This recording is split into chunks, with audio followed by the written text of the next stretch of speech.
Jessica Taylor never thought of herself as different from any other 17-year-old in Houston. She dealt with the usual stuff: chemistry homework that made her head spin, the drama of high school hallways, and trying to figure out what to wear to Amanda's weekend hangouts. But unlike most of her friends, she also had to navigate the tricky waters of a blended family, which meant walking on eggshells around her stepdad, Ryan, more often than she cared to admit. The house on Maple Street looked perfect from the outside: red brick, neat lawn, and her mom's prized roses climbing up the trellis. Jessica's room was on the second floor, with fairy lights strung across the ceiling and photos of her and Amanda plastered all over the walls. They'd been best friends since 7th grade, when Amanda shared her lunch after Jessica forgot hers at home. Simple moments like that formed their bond. Ryan moved in 3 years ago, bringing with him a collection of sports memorabilia and a habit of watching TV at full volume. He wasn't a bad guy, Jessica thought, just distant. He tried at first, asking about her day, showing up at her volleyball games, even attempting to cook dinner when mom worked late. But somewhere along the way, those efforts faded like old wallpaper. Her mom, Karen, worked as a nurse at Methodist Hospital, pulling long shifts that left her exhausted, but still somehow managing to keep everything together. Jessica admired that about her mom, the way she could juggle everything without dropping the ball. After the divorce from Jessica's dad, Karen had picked herself up and built a new life for them. That's why Jessica tried her best to make things easier, keeping her grades up and helping around the house. Amanda became Jessica's constant during all the changes. They shared everything, from clothes to secrets to midnight phone calls about crushes and problems at home. When Jessica needed to vent about Ryan's awkward attempts at parenting or her mom's long hours, Amanda listened without judgment. They had plans for college together, dreaming about sharing a dorm room at UT Austin and making weekend trips back home. Life had fallen into a predictable rhythm. Jessica would wake up to her mom's coffee brewing downstairs, grab breakfast while Ryan read the news on his tablet, and meet Amanda at the corner to walk to school together. After school, they'd usually study at the local library or hang out at Amanda's house, where her mom always had fresh cookies waiting. It wasn't perfect, but it was familiar. Until that Wednesday evening in March, when everything she thought she knew started to unravel like a loose thread on an old sweater. The day had started normally enough. Jessica had aced her Spanish test, shared lunch with Amanda under their usual tree, and made plans to study for their upcoming history exam. But sometimes the most earth-shattering moments come wrapped in ordinary packaging. The library had closed early that day for staff training, cutting their study session short. Jessica hadn't texted anyone that she was heading home. Why would she? It was just another Wednesday.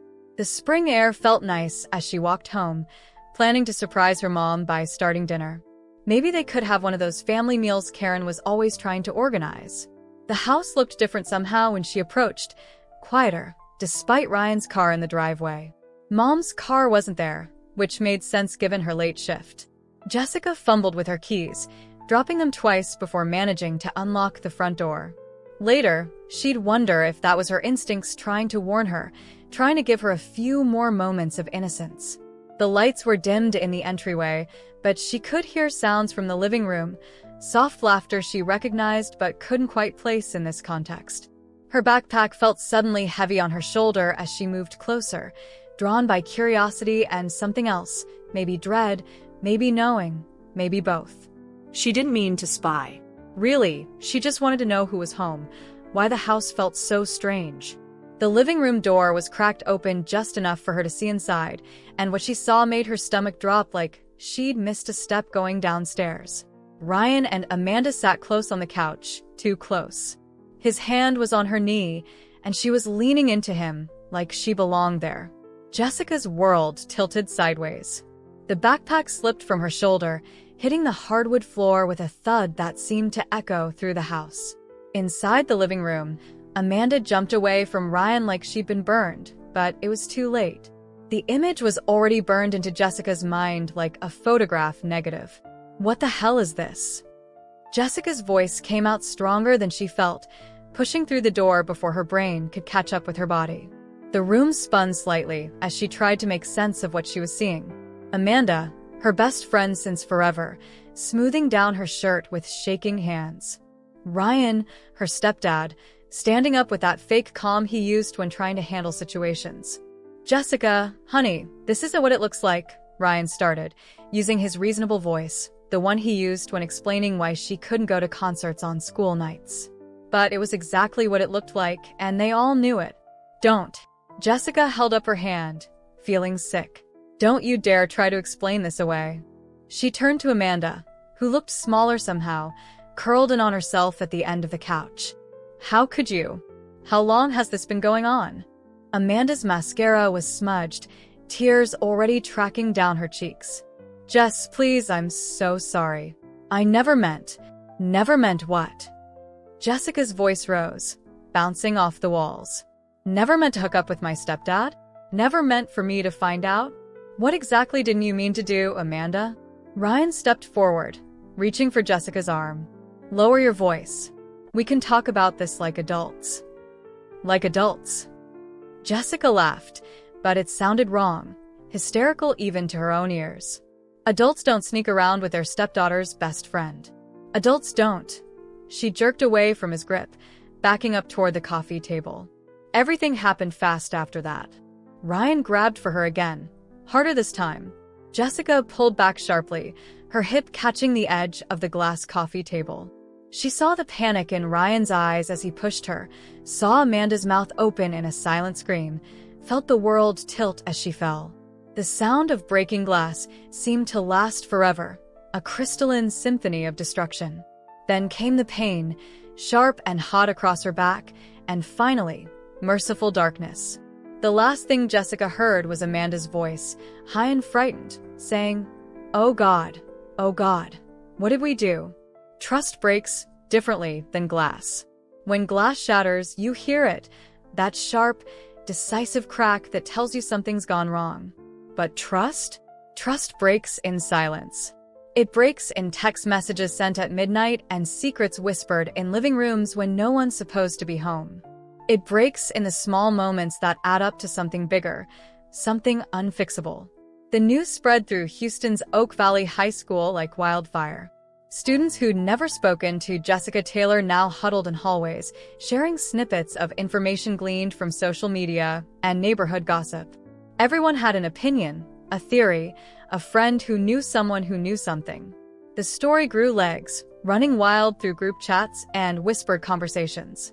Sarah Chun, who sat behind Jessica in AP Chemistry, couldn't stop thinking about the empty seat where Jessica used to sit.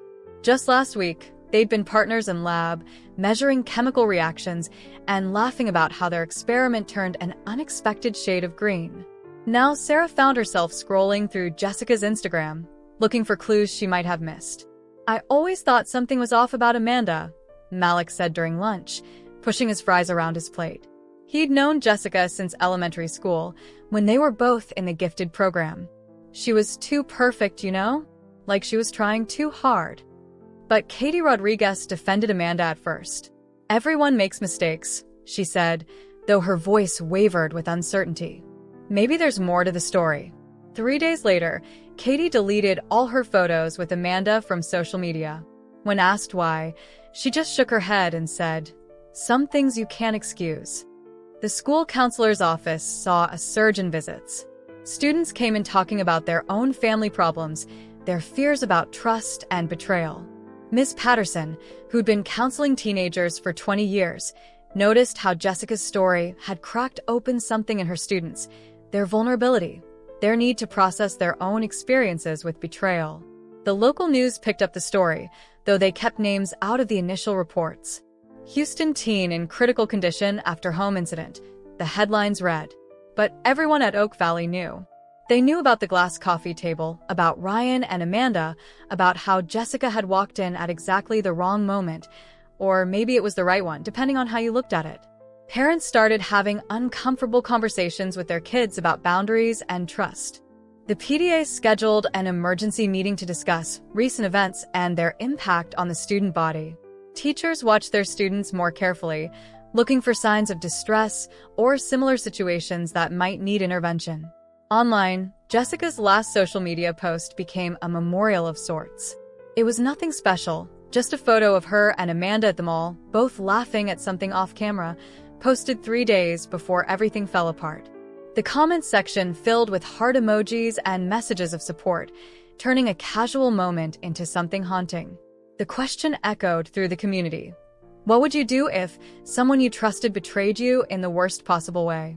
It wasn't just a hypothetical anymore.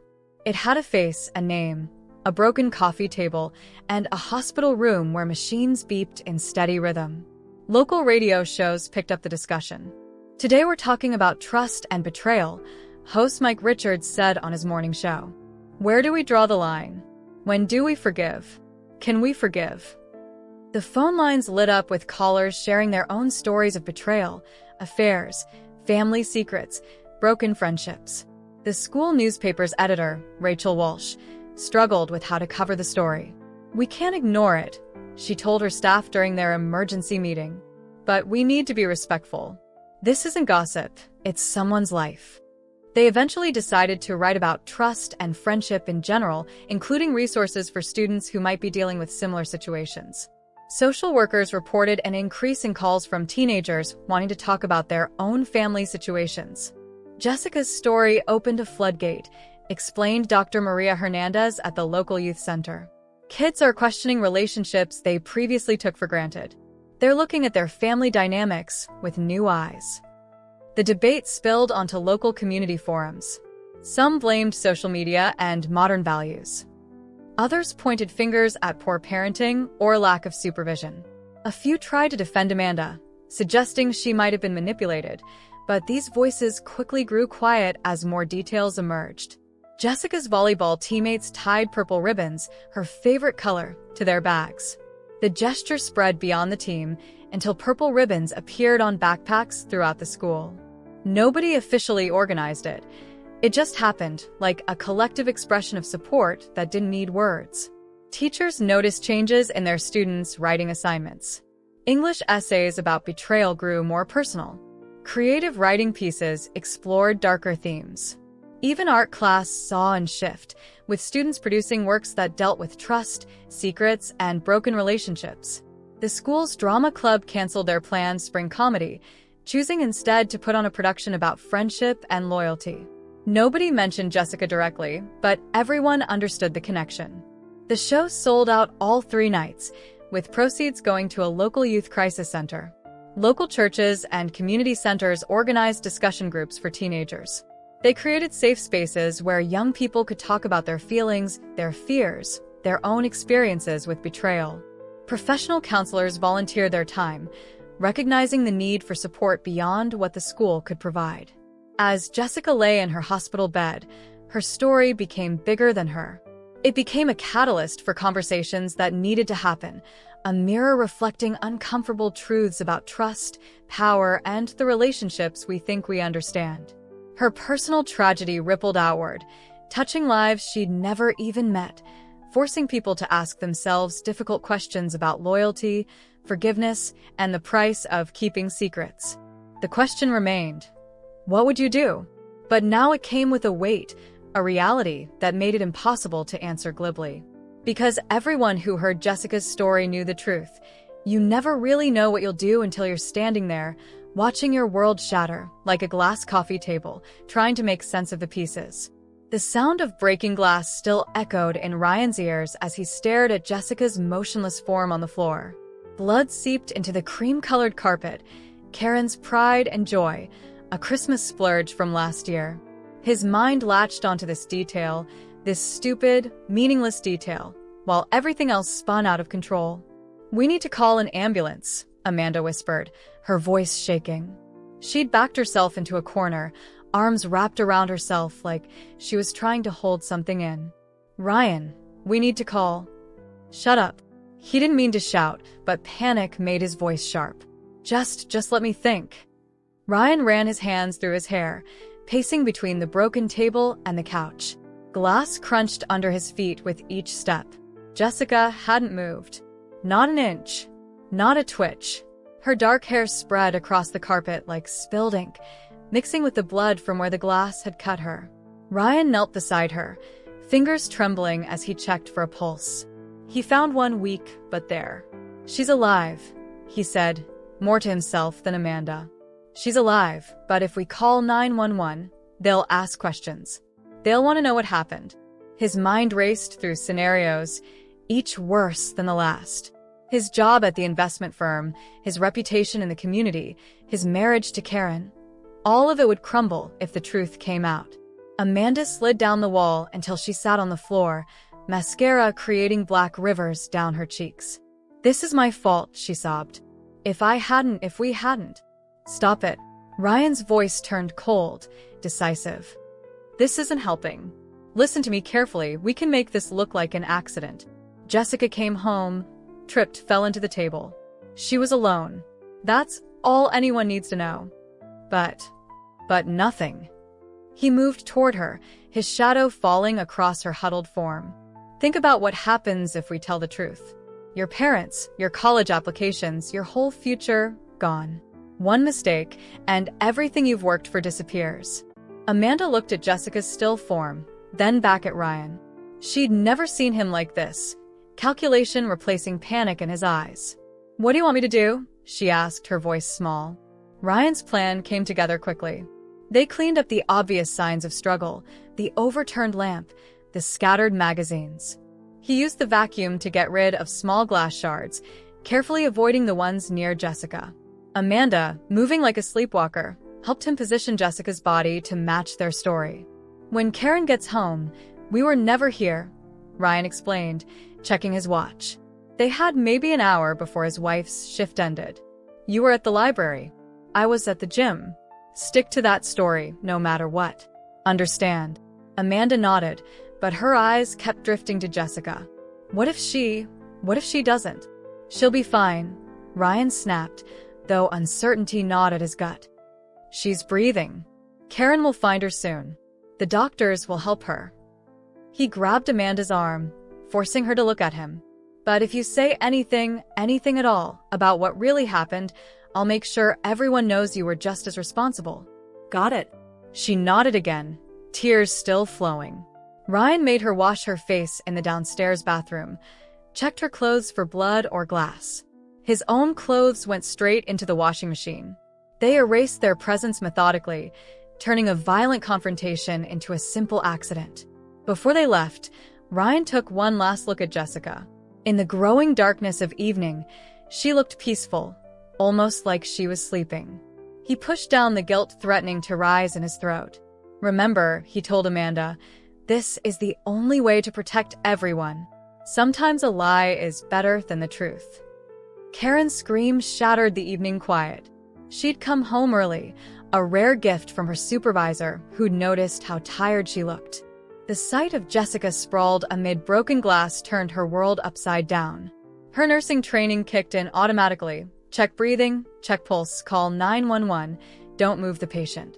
The ambulance arrived with lights flashing but no sirens, a quiet urgency that seemed worse somehow. Neighbors peered from behind curtains as paramedics rushed in with their equipment. Mrs. Chun from next door brought over coffee that Karen wouldn't drink, hovering anxiously in the background. "Mom?" Jessica's voice, weak and confused, sparked hope during the ambulance ride. But she slipped away again before saying anything else, leaving Karen clutching a limp hand while the paramedics worked. The hospital halls blurred past in a maze of fluorescent lights and squeaking wheels. Ryan arrived at the hospital 20 minutes later, playing the part of concerned stepfather perfectly. "I should have been home," he kept saying, pacing the waiting room. "I was at the gym. If I'd been home." Karen reached for his hand, seeking comfort, not noticing how he tensed at her touch. The police came while Jessica was in surgery. "Standard procedure," they said, "for any accident involving serious injury." Officer Martinez had kind eyes and a notebook full of questions. "Walk me through what you know," she said, watching their faces carefully. "I found her when I got home from work," Karen explained, her voice hollow.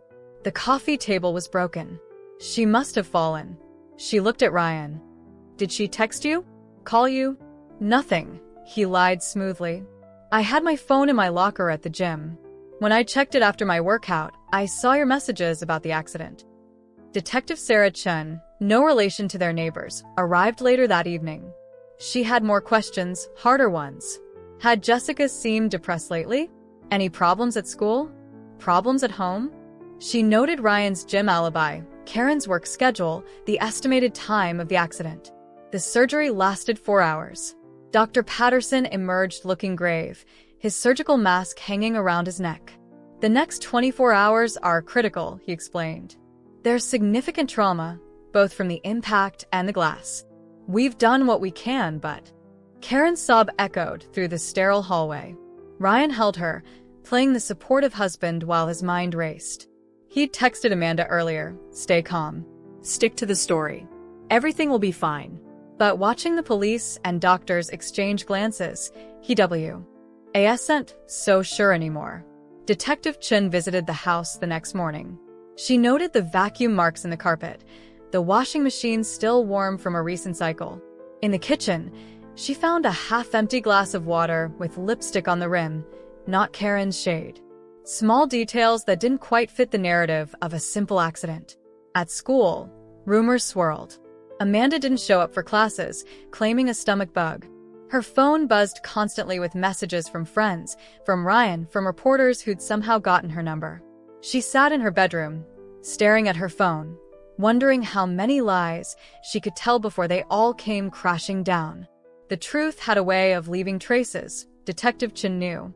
20 years on the force had taught her that every lie created ripples, every cover-up left marks. Looking at the crime scene photos spread across her desk, she saw those ripples clearly, in the precise arrangement of the glass, in the blood spatter patterns that spoke of force rather than accident, in the vacuum lines that shouldn't have been there. Something's not right, she told her partner, studying the timeline they'd constructed. The stepfather's alibi, the missing hour between the estimated time of injury and discovery, the cleaned-up evidence. This wasn't just a teenage girl tripping over a coffee table. The investigation was just beginning, but already the carefully constructed story was starting to unravel. Like the glass fragments scattered across that cream-colored carpet, the truth lay in pieces, waiting for someone to put it all together. Detective Chen sat across from Amanda in the small interview room, watching the teenager fidget with her phone case. The girl hadn't stopped crying since she arrived at the station, accompanied by parents who looked shell-shocked by the police summons. "Tell me about your friendship with Jessica," Chen said softly, pushing a box of tissues across the table. "How long have you known each other?" Amanda wiped her eyes, leaving black mascara smudges on her hands. "Since 7th grade. We were best friends." Her voice cracked on the word were. "And Ryan? What can you tell me about him?" The phone case cracked slightly under Amanda's fingers. Her mother, sitting next to her, noticed nothing, too busy staring at the wall with vacant eyes. But Detective Chen noticed. She noticed everything. "He's Jessica's stepdad," Amanda mumbled. "He married Karen 3 years ago." "Did you spend much time at their house?" Amanda's breathing hitched. "Sometimes. For study sessions. Or when Jessica's mom worked late." Chen leaned forward slightly. "Were you there last Wednesday?" The crack in the phone case spread like a spider web. Amanda's face crumpled, and suddenly words poured out of her like water from a broken dam. The affair, the confrontation, Ryan's panic, the cleanup, everything spilled across the interview room table along with her tears. Her mother gasped, hand flying to her mouth. Her father stood up so quickly his chair fell backward. But Chen kept her eyes on Amanda, watching the truth finally break free from its cage of lies. Across town, Karen sat in her kitchen, staring at her daughter's empty chair. The hospital machines beeped steadily, keeping Jessica alive while Karen tried to keep herself together at home. The doctors talked about brain activity and pressure, and terms that blurred together in her mind. The doorbell rang. Karen almost ignored it, but years of ingrained politeness made her answer. Detective Chen stood on her porch, holding a manila envelope. "Mrs. Walker," Chen said gently, "we need to talk about Ryan." The envelope contained printouts of text messages, phone records, security camera footage from local businesses.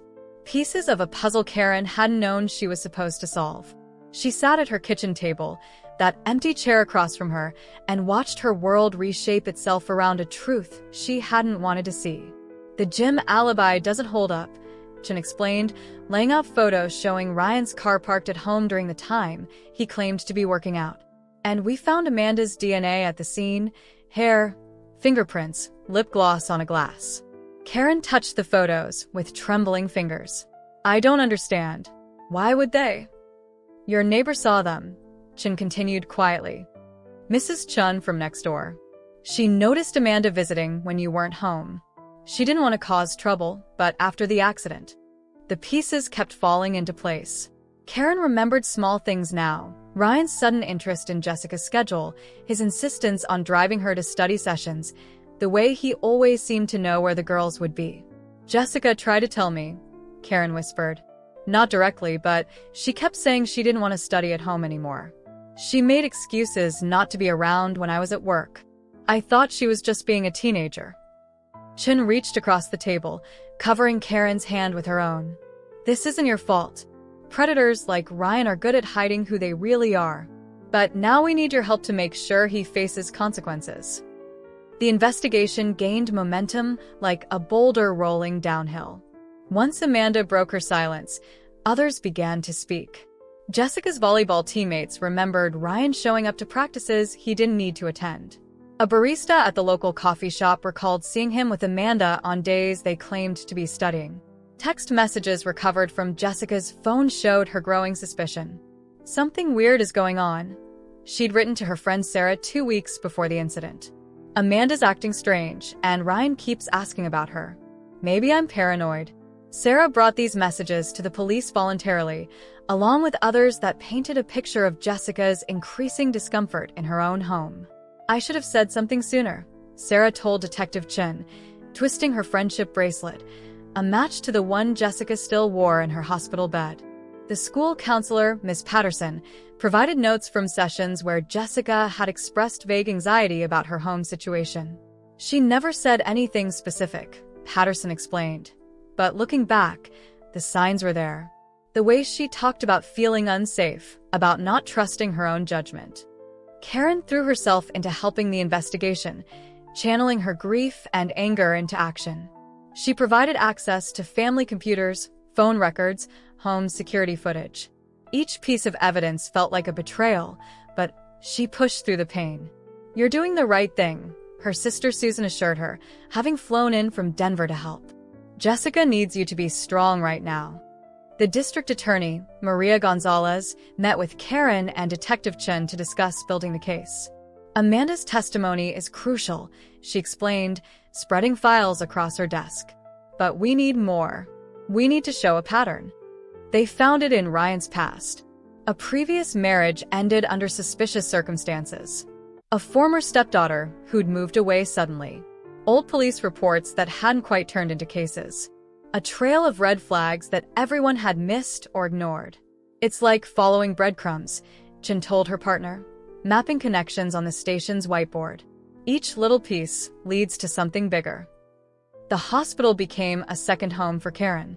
She sat by Jessica's bed, talking to her daughter, sharing details of the investigation like secret stories. The doctors couldn't say if Jessica could hear, but Karen told her anyway. We're going to make this right, baby. Just keep fighting. Amanda's parents hired a lawyer, trying to protect their daughter while ensuring she could testify against Ryan. The lawyer, Patricia Martinez, specialized in cases involving manipulated minors. She worked with the DA's office to craft a deal that acknowledged Amanda's role while recognizing her as another of Ryan's victims. She was 16 when it started, Martinez reminded the prosecutors. He was an authority figure who exploited her vulnerability. Yes, she made terrible choices, but she's also a victim here. The case grew beyond just Jessica's injury. It became about patterns of abuse, about adults failing to protect children, about the ways predators hide in plain sight. Other students came forward with stories of uncomfortable encounters. Parents recalled concerns they'd dismissed. Ryan, released on bail, maintained his innocence. He hired an expensive defense attorney and moved in with his brother on the other side of Houston. But his carefully constructed life was already crumbling. The investment firm put him on leave. Country club memberships were quietly revoked. Former friends crossed the street to avoid him. Detective Chen gathered her evidence like ammunition, preparing for the battle ahead. She knew cases like this often came down to credibility, a respected businessman against a troubled teenager. But she had something Ryan didn't expect, a community ready to stand behind Jessica. "We've got him," she told Karen one evening, reviewing witness statements. "He just doesn't know it yet." The courthouse loomed over downtown Houston like a stone giant. Karen gripped her sister Susan's hand as they climbed the steps, ignoring the cluster of reporters gathering near the entrance. The morning air felt thick with humidity, typical for Houston in spring, but Karen barely noticed. Her mind was on the 19th floor, where her husband would soon face charges for what he'd done to her daughter. Inside, the courtroom smelled of wood polish and anxiety.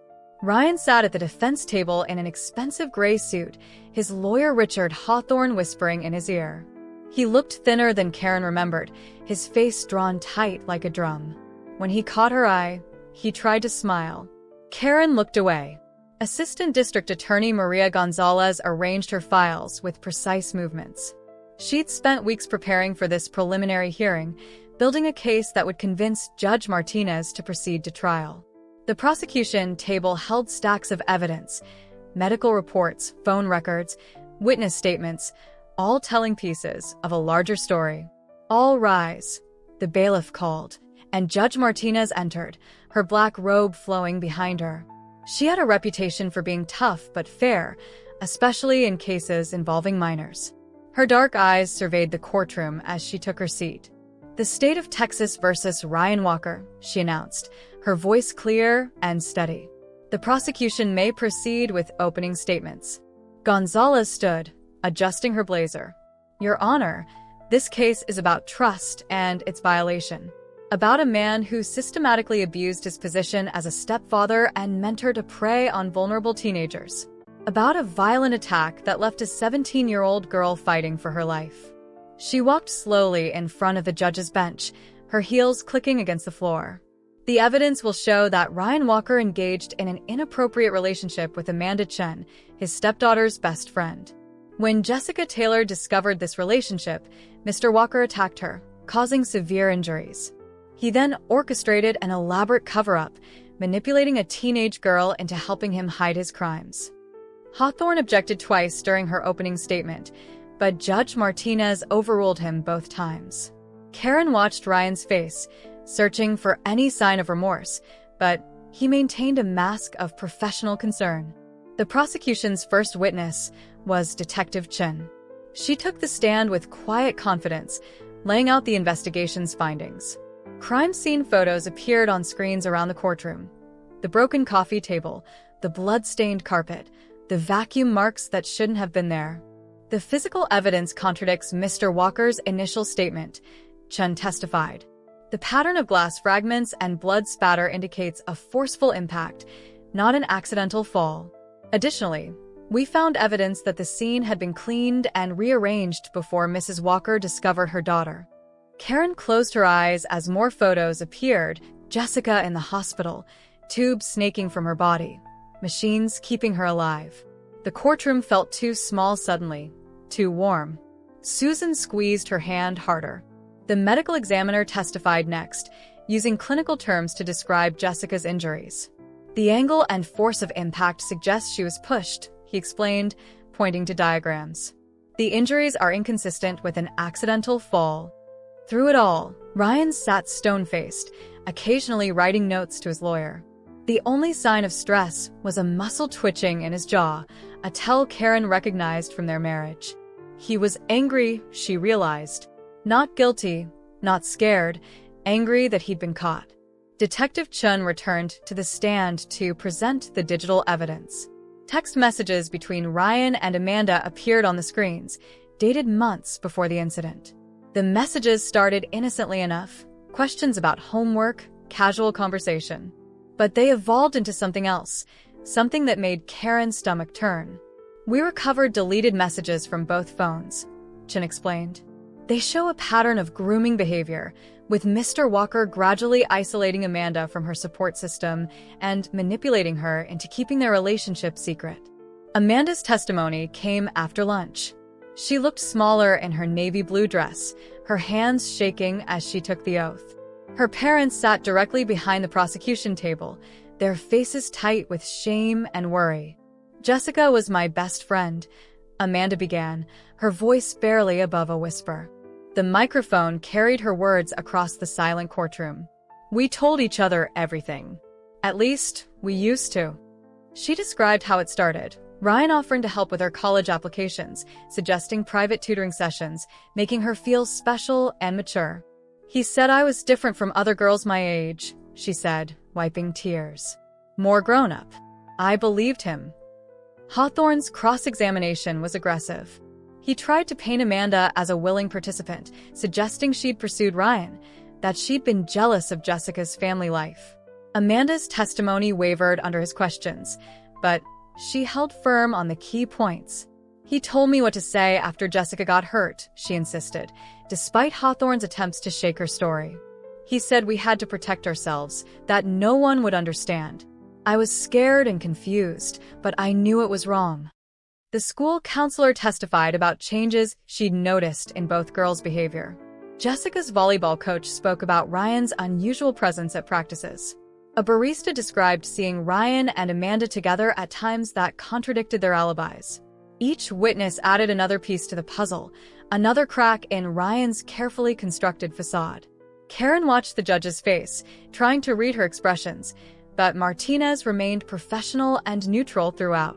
The most powerful testimony came from Mrs. Chen, their next-door neighbor. She described seeing Amanda visiting the house when Karen was at work, hearing raised voices the day of the incident. "I should have said something sooner," Mrs. Chen admitted, her accent thickening with emotion. "But who wants to accuse their neighbor of such things? Now I must live with that guilt." Karen took the stand last. She walked past Ryan without looking at him, swore to tell the truth, and faced the courtroom. Gonzalez led her through her testimony gently but thoroughly. "Jessica had changed," Karen explained. "She became withdrawn, spent less time at home. I thought it was normal teenage behavior. I trusted my husband with my daughter." Her voice broke on the last word. She described finding Jessica that evening, the endless hours in the hospital, the moment she learned the truth. "My daughter still hasn't woken up," she said, looking directly at Ryan for the first time. "While he sits here in his expensive suit, my baby fights for her life." Hawthorne's cross-examination focused on Karen's long work hours, suggesting she'd been too busy to notice problems at home.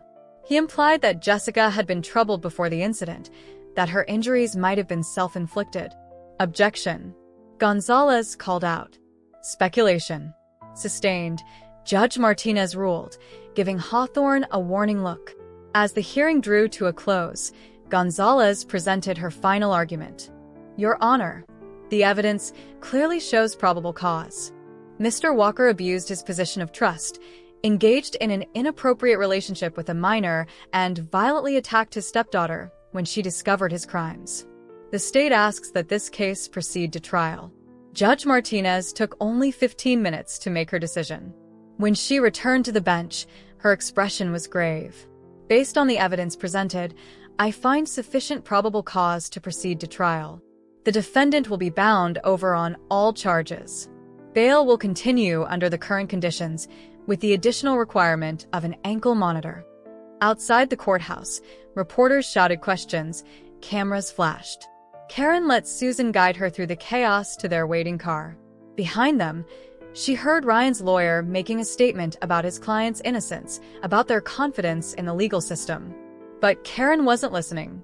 She was thinking about Jessica lying in her hospital bed, and about justice. How slow it moved, how uncertain it felt, but how it was finally beginning to work. Amanda sat in her therapist's office, watching rain streak down the windows. Dr. Mitchell had been seeing her twice a week since the preliminary hearing, helping her prepare for the trial. The small office, with its soft green walls and comfortable chairs, had become a kind of sanctuary. "I keep having the same dream," Amanda said, pulling at a loose thread on her sweater. "I'm back in that living room, but this time I stop him. I tell Jessica everything before it happens. I call the police. I do anything different." Dr. Mitchell nodded, her silver hair catching the dim light. That's your mind trying to process trauma, trying to find a way to change the outcome. But we can't change the past, Amanda. We can only decide what to do now. The trial was scheduled to start in 2 weeks. Amanda's phone buzzed constantly with messages from Ryan's lawyer, subtle threats wrapped in polite legalese. Her parents had finally blocked his number, but Amanda kept the messages as evidence. "He's trying to scare me," she told Detective Chen during their prep sessions. "He thinks if he pushes hard enough, I'll change my story." Chen added the messages to her growing file. "That's because your testimony is the key to everything. You're the one person who can tell the whole truth about what happened that day." The truth. Such a simple word for such a complicated thing. Amanda spent hours with the prosecutors, going over every detail. The way Ryan had first approached her after a volleyball game, complimenting her maturity. The small touches that grew bolder over time. The way he made her feel special, chosen, until she could hardly remember who she'd been before. "I loved the attention," she admitted to Dr. Mitchell, shame coloring her words. "I knew it was wrong, but I felt important when I was with him." How messed up is that? "You were manipulated by someone who knew exactly what he was doing," Dr. Mitchell reminded her. "Someone who had years of experience exploiting vulnerable teenagers. That doesn't make you messed up, it makes you human." At school, Amanda had become a ghost. She attended classes online, avoiding the whispers and stares. Her old friends sent occasional messages, supportive, others accusatory. The volleyball team she'd once captained voted to give her position to someone else. Her college acceptance letters sat unopened on her desk. But something was changing inside her. Each therapy session, each meeting with the prosecutors, each message from Ryan's lawyer trying to silence her. They all added up to a slow-burning anger. Not just at Ryan, but at herself, at the whole situation. "I want to make this right," she told her parents over dinner one night. "Not just for Jessica, but for anyone else he might hurt if he gets away with this. I need to tell the whole truth." Her father reached across the table, squeezing her hand. He'd aged years in the past months, his hair graying at the temples. "Whatever happens, we're here for you." The truth came at a price. Amanda's deal with the prosecutors meant pleading guilty to obstruction of justice for her role in the cover-up. She'd serve probation, do community service, carry a record that would follow her. But compared to the weight of silence, it felt like freedom. During trial prep, ADA Gonzalez worked with Amanda to strengthen her testimony. "Don't hide your mistakes," she advised. "Own them. Show the jury how Ryan manipulated you, but also show them that you're taking responsibility for your choices." On the other side of Houston, Ryan seethed in his brother's guest room. His carefully built life had crumbled like a sandcastle at high tide. The investment firm had moved from administrative leave to termination. His golf club membership was revoked. Former friends crossed the street to avoid him. "This is all a misunderstanding," he told anyone who would listen, which was increasingly few people. "That girl is lying. She's unstable, attention-seeking. You'll see." His brother Mark watched him pace the room, ranting about conspiracies and ungrateful teenagers. "Maybe you should consider a plea deal," Mark suggested carefully. "The evidence." Evidence. Ryan spat the word like poison. A bunch of text messages taken out of context? Some nosy neighbor's imagination? Amanda will crack under pressure. She's weak, she always was. But Amanda wasn't cracking. Despite the pressure, despite the threats, she grew stronger. Each therapy session helped her understand how Ryan had manipulated her, how he'd used her youth and insecurity against her. The prosecutors built their case around her transformation. "The jury needs to see both versions," Gonzalez explained to her team. "The scared teenager who helped cover up a crime, and the young woman strong enough to face the consequences of telling the truth." Ryan's lawyers tried to paint Amanda as a scorned woman, inventing accusations out of jealousy. But her phone held the evidence. Hundreds of messages showing Ryan's careful grooming, his subtle manipulation, his threats after Jessica's injury. "Look at the progression," Detective Chen told the prosecution team, spreading printouts across the conference table. "He started with simple compliments, then moved to secret meetings, then isolation from friends. It's textbook predator behavior. The final prep sessions were intense. Amanda practiced answering the defense's likely questions, learning to stay calm in the face of accusations. Her therapist helped her develop grounding techniques for when anxiety threatened to overwhelm her. "Remember," Dr. Mitchell said, "your truth is stronger than his lies." In the hospital, Jessica remained unconscious, but her condition had stabilized. Amanda visited once, standing in the doorway while Karen sat by her daughter's bed. The machines beeped steadily, marking time in mechanical rhythm. "I'm sorry," Amanda whispered, though she knew Jessica couldn't hear. "I'm going to make this right." Karen looked up, her face worn with grief and worry. For a long moment, she said nothing. "Then, make sure he can't do this to anyone else." The day before the trial, Amanda sat in Dr. Mitchell's office one last time. Rain still streaked the windows, but the view looked different somehow. Clearer. "I'm ready," she said, and for the first time in months, she believed it. The truth had cost her everything: her reputation, her friendships, her carefully planned future. But as she prepared to face Ryan in court, Amanda realized she'd gained something too: strength she never knew she had, and a chance to protect others from the man who nearly destroyed 2 lives. Ryan's confidence began to crack as the trial approached. His lawyer warned him about Amanda's transformation, about the strength of the evidence, about the jury's likely reaction to a middle-aged man preying on teenage girls. "She was supposed to be an easy target," he muttered during a late-night strategy session. "They all were, until Jessica ruined everything." His words, captured on his lawyer's office security camera, would become one more piece of evidence in the growing case against him. One more truth he couldn't hide, couldn't manipulate, couldn't control. The stage was set for the final confrontation. Amanda's truth against Ryan's lies. Justice against manipulation. The past against the future. The jury filed into the courtroom on a Wednesday morning, their faces drawn with the weight of their decision. They deliberated for 3 days, asking twice to review Amanda's testimony and the text message evidence. Now, they avoided looking at either the defense or prosecution tables as they took their seats. Ryan sat perfectly still, his expensive suit wrinkled from hours of waiting. His lawyer had loosened his tie hours ago, but Ryan remained buttoned up, controlled, as if his appearance could somehow influence the verdict. Behind him, the gallery was packed with reporters, their pens hovering over notepads. Karen gripped her sister's hand so hard her knuckles turned white. She'd barely slept during the jury's deliberation, spending hours at Jessica's bedside, whispering updates to her still unconscious daughter. The doctors spoke of improvement, of small signs of brain activity, but Jessica remained silent, unable to witness this moment of justice. "All rise," the bailiff called as Judge Martinez entered. She took her seat, her face giving away nothing. "Be seated." The tension in the courtroom felt like a physical presence, pressing down on everyone inside. Amanda sat with her parents in the front row, her fingers twisting the friendship bracelet she still wore, the match to Jessica's. She'd taken to running her fingers over the worn threads during difficult moments of the trial. "Has the jury reached a verdict?" Judge Martinez asked.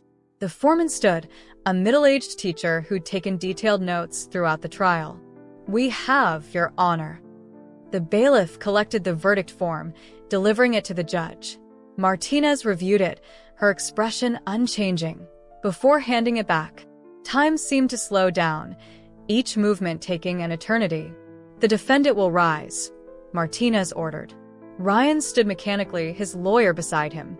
For the first time, his perfect posture faltered slightly, a tiny crack in his facade. "In the matter of the state of Texas versus Ryan Walker, on the count of assault in the first degree, how do you find?" The foreman's voice rang clear. "Guilty." A soft gasp rippled through the courtroom. Ryan's shoulders stiffened, but he didn't move. "On the count of sexual assault of a minor, how do you find?" "Guilty."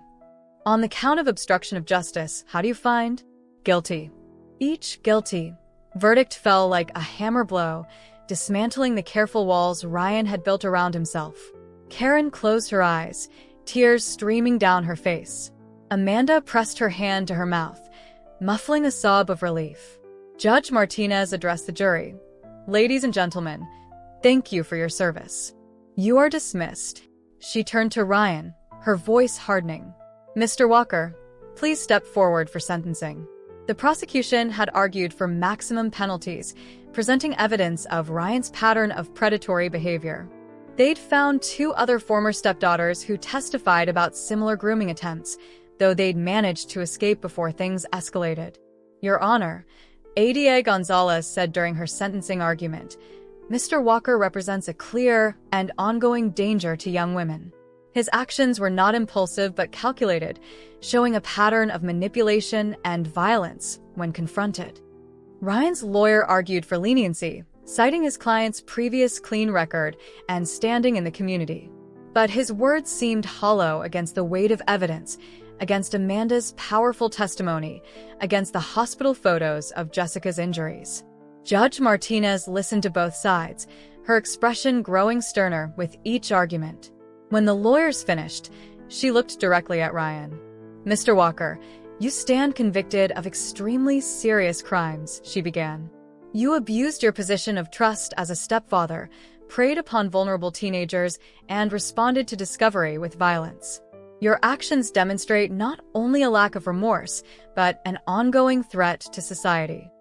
The court sentences you to 25 years on the assault charge, 15 years on the sexual assault charge, and 5 years for obstruction of justice, to be served consecutively.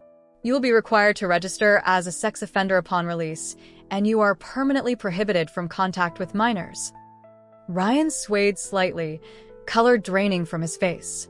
45 years. Even with good behavior, he'd be an old man before he saw freedom again. Additionally, Martinez continued, "You are ordered to pay restitution for Jessica Taylor's medical expenses and ongoing care. Bailiff, please take the defendant into custody." As the bailiff approached with handcuffs, Ryan's composure finally broke. "This is ridiculous," he shouted, yanking away from his lawyer's restraining hand. "She's lying. They're all lying." His outburst echoed through the courtroom, making several jurors flinch. The bailiff moved quickly, securing the handcuffs while Ryan continued to protest. His carefully maintained image crumbled completely, revealing the angry, violent man beneath. Karen watched her husband being led away, feeling a complex mix of emotions: relief, grief, anger, and finally, a sense of closure. Susan hugged her tightly, whispering, "It's over. He can't hurt anyone else." Amanda sat frozen in her seat long after Ryan disappeared through the side door. Her mother gently touched her shoulder. "You did it, sweetheart. You told the truth." The courtroom slowly emptied, reporters rushing out to file their stories. Karen found herself facing Amanda in the quiet aftermath. For a moment, they just looked at each other, sharing the weight of everything that had happened. "Thank you," Karen said softly, "for being brave enough to speak up." Amanda nodded, unable to speak through her tears. Her father guided her gently toward the door, where Detective Chun waited to escort them past the media crowd outside. The headlines that evening told the story in bold type: "Predator stepfather sentenced to 45 years." Local news stations ran footage of Ryan being led to a waiting prisoner transport van, his expensive suit exchanged for orange jumpsuit. At the hospital, Karen sat beside Jessica's bed, holding her daughter's hand. "We got justice, baby," she whispered. "He can't hurt you or anyone else anymore. Now you just need to wake up. Please wake up."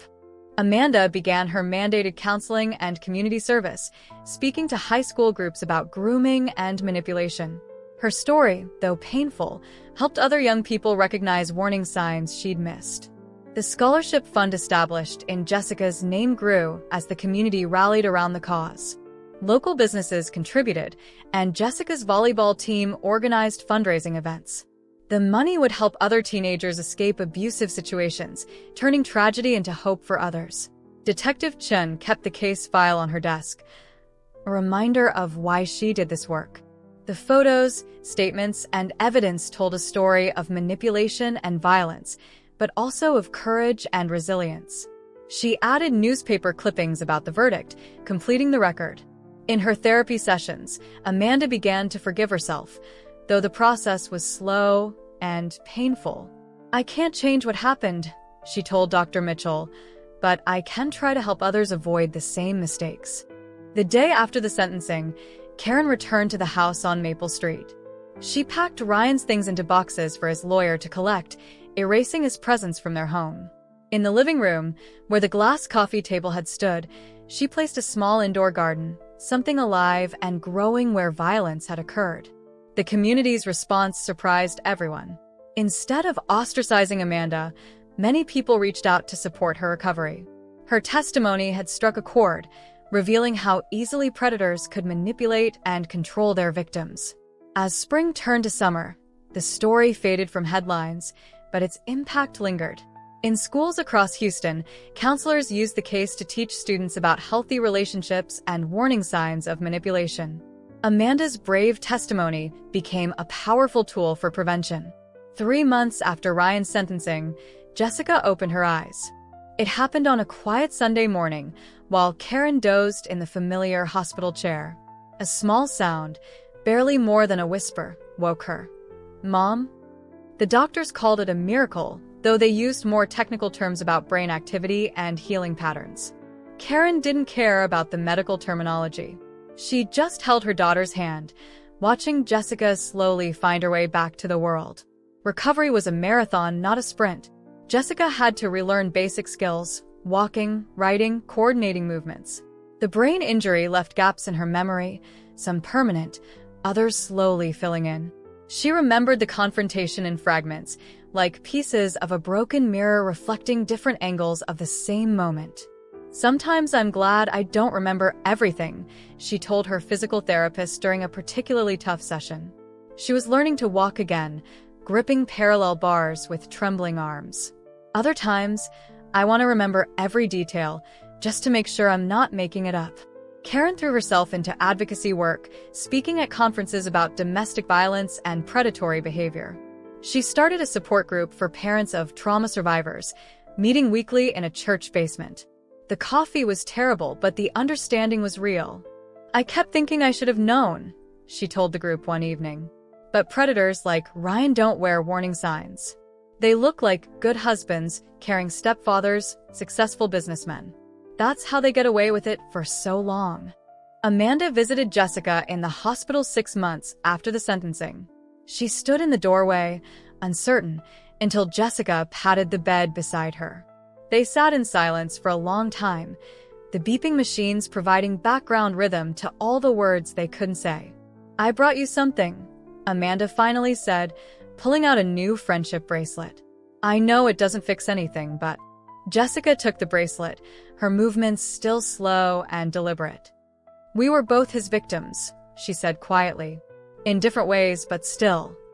The reunion wasn't magical. It didn't erase the past or heal all wounds. But it was a beginning, a tiny bridge across a massive gap. They talked about small things: hospital food, physical therapy exercises, the weird daytime TV shows Jessica had become addicted to during her recovery. News came that Ryan had been attacked in prison. Karen felt nothing when she heard. No satisfaction, no remorse, just emptiness where her feelings for him used to live. She focused instead on Jessica's recovery, on rebuilding their lives one day at a time. The house on Maple Street transformed slowly. Karen painted the walls new colors, rearranged furniture, planted different flowers in the garden. She couldn't erase what had happened there, but she could change how the space felt, make it somewhere healing could happen. Jessica's memory issues meant she had to repeat her senior year, but she approached it with unexpected humor. "How many people get a do-over?" she joked with her new counselor. "Besides, I hear senioritis is less severe the second time around." Amanda graduated that year, attending community college close to home. She continued her volunteer work, speaking to student groups about grooming and manipulation. Her story, though painful, helped others recognize warning signs she'd missed. "The hardest part," she told a group of high school students, "isn't just admitting you were manipulated.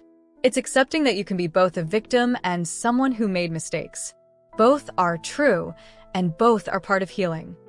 Detective Chen kept tabs on the family, stopping by occasionally with updates or just to check in.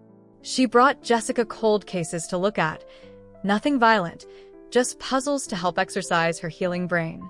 Together, they solved petty thefts and minor mysteries, celebrating each small victory. The scholarship fund grew beyond anyone's expectations. Local businesses contributed, other schools joined the cause, and soon they had enough to help multiple students each year. Karen insisted that the scholarships go to survivors of domestic violence or abuse, giving others a chance to rebuild their lives through education. Jessica's recovery continued, marked by small victories and occasional setbacks. She learned to adapt to her new limitations while discovering unexpected strengths. Her memory issues meant keeping detailed notes about everything, but she found she had a talent for organizing information, for seeing patterns others missed. The brain is weird, her neurologist explained during a checkup. Sometimes it builds new pathways around damaged areas, creating different but equally valuable skills. Karen started dating again, very slowly and carefully. A fellow support group parent asked her to coffee, and she surprised herself by saying yes. They talked for hours about healing, about trust, about learning to believe in good people again despite knowing the bad ones existed. The media occasionally tried to revisit the story, especially around the anniversary of Ryan's sentencing. Karen declined all interviews, protecting Jessica's privacy. But she did agree to help write a guide for families dealing with similar situations, sharing their experience without sensationalizing it. Amanda graduated from community college with honors, transferring to a 4-year university to study social work.